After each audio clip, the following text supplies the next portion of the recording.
All of his co-workers were gone. What could it mean? Stanley decided to go to the meeting room. Perhaps he had simply missed a memo.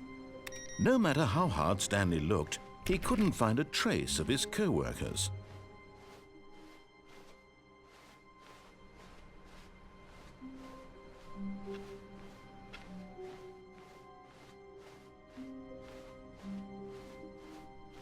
When Stanley came to a set of 2 open doors, this was not the correct way to the meeting room, and Stanley knew it perfectly well.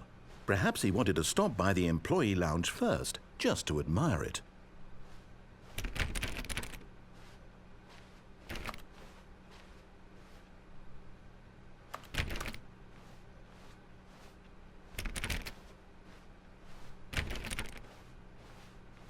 It was okay. But eager to get back to business, Stanley took the first open door on his left. Stanley was so bad at following directions, it's incredible he wasn't fired years ago. Look, Stanley, I think perhaps we've gotten off on the wrong foot here. I'm not your enemy, really, I'm not. I realize that investing your trust in someone else can be difficult, but the fact is that the story has been about nothing but you all this time. There's someone you've been neglecting, Stanley. Someone you've forgotten about. Please, stop trying to make every decision by yourself. Now, I'm not asking for me, I'm asking for her. This is it, Stanley. Your chance to redeem yourself, to put your work aside, to let her back into your life. She's been waiting.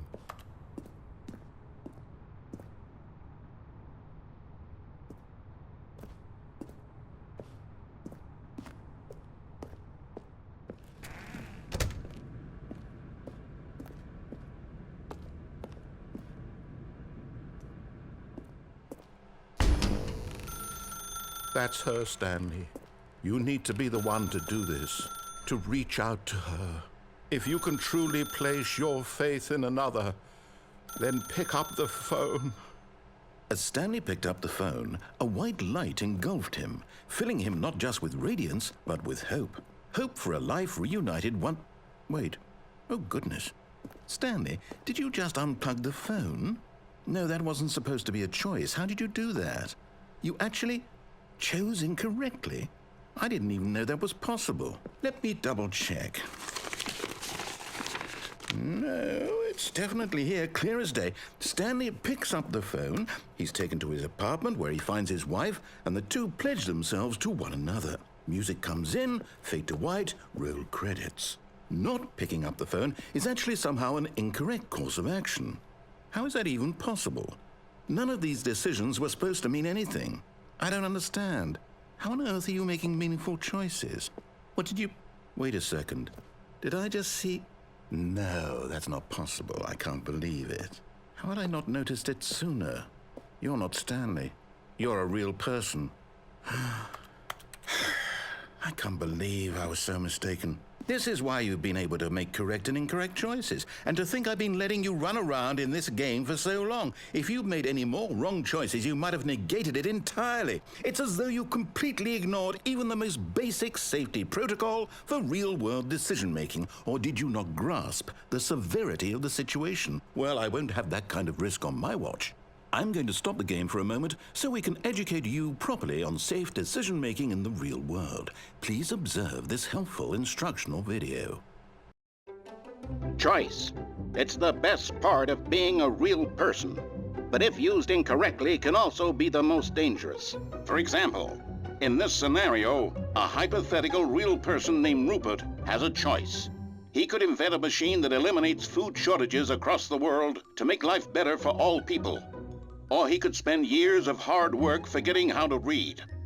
Which choice would you make? Remember that unlike here, the real world makes sense, and at no time should you make a choice that does not conform to rational logic.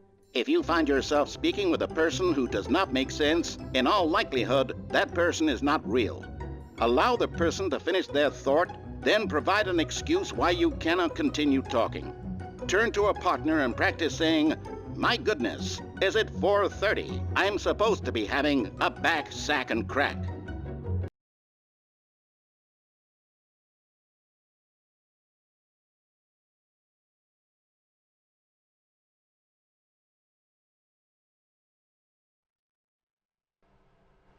Excellent.